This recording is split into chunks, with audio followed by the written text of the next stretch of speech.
સુરત ભાજપના મહિલા આગેવાન દીપિકા પટેલે એક સપ્તાહ પહેલા પોતાના જીવનનો અંત આણ્યો, પણ હવે એવું લાગી રહ્યું છે કે પરિવાર ભલે મૌન થઈ ગયું છે, પણ દીપિકા પટેલનો ફોન જે FSLમાં પડ્યો છે તે ઘણું બધું બોલશે.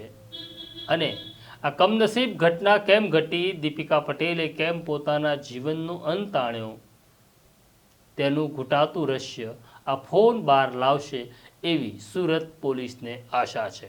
વૈષ્ણવજન તો તેને કહીએ જે પીડ પરાઈ જાનાને રે. નમસ્કાર, નવજીવન ન્યૂઝમાં તમારું સ્વાગત છે અને હું છું તમારો પ્રશાંત દયાળ.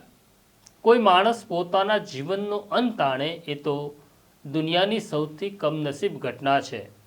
આવી ઘટના સુરતમાં એક સપ્તાહ પહેલાં બને છે અને ઘટના એવી છે કે સુરત ભાજપના એક મહિલા નેતા છે જેમનું નામ છે દીપિકા પટેલ.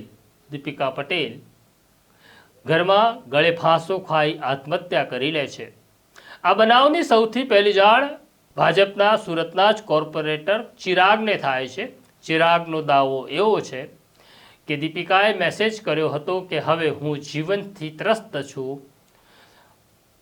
માનસિક સંતાપ થઈ રહ્યો છે એટલે હું જીવનનો અંત આણું છું. અને ચિરાગ એટલે જ દીપિકા પટેલના ઘરે પહોંચે છે ત્યારે દીપિકા પટેલે ગળે ફાંસો ખાઈ જીવનનો અંત આણ્યો હતો. આ ઘટના પછી પોલીસ કાર્યવાહી શરૂ કરે છે. પોલીસના શંકાના દાયરામાં સૌથી પહેલાં કોઈ હતું તો એ કોર્પોરેટર ચિરાગ, કારણ કે ચિરાગ સૌથી પહેલાં ત્યાં પહોંચે છે. ચિરાગ ફાંસો ખાધેલી હાલતમાં દીપિકાના દેહને નીચે ઉતારે છે, હોસ્પિટલ લઈ જાય છે અને ત્યાં પછી ઘણું બધું બને છે, કારણ કે જે દુપટ્ટાથી ફાંસો ખાધો હતો તે ત્યાં નહોતો, તે કબાટમાં મૂકી દેવામાં આવ્યો હતો. આમ પોલીસ પાસે ઘણા બધા પ્રશ્નોના ઉત્તર નહોતા. એ ઉત્તર ચિરાગ આપી શકે તેમ નહોતો. ચિરાગની અનેક વખત પૂછપરછ કરવામાં આવી કે શા માટે દીપિકાએ આત્મહત્યા કરી.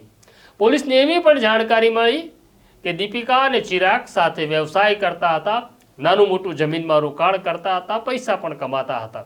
બંને પરિવારો વચ્ચે નિકટતા હતી.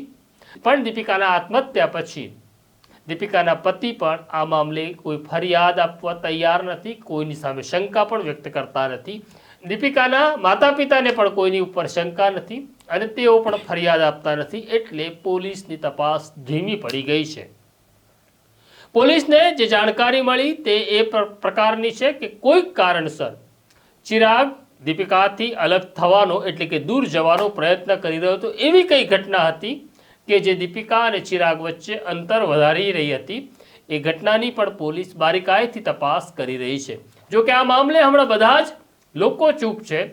દીપિકા પટેલનો મોબાઈલ ફોન જેના ઉપર તે લોકો વાત કરતા હતા, જેના ઉપર વોટ્સઅપ મેસેજ થઈ રહ્યા હતા, આ ફોન અત્યારે પોલીસે કસ્ટડીમાં લઈ ગાંધીનગર FSLને મોકલી આપ્યો છે.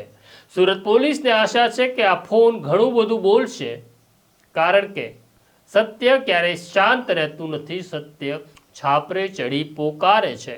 આ ફોન બોલશે ત્યારે ઘણા બધા સત્યો બહાર આવશે. દીપિકા પટેલે કેમ આત્મહત્યા કરી, કેમ જીવનનો અંત આણ્યો, દીપિકા પટેલ કોના કારણે ત્રસ્ત હતા, કઈ બાબતનો માનસિક સંતાપ હતો, આ બધું જ ફોનમાં બહાર આવશે ત્યારે આ રહસ્ય બહાર આવશે તેવું સુરત પોલીસ માની રહી છે. તો આ પ્રકારની સ્ટોરીઓ જોવા માટે નવજીવન ન્યૂઝ જોતા રહો, લાઈક કરો, શેર કરો.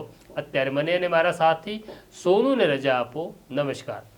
વૈષ્ણવજન તો તેને કહીએ જે પીડ પરાઈ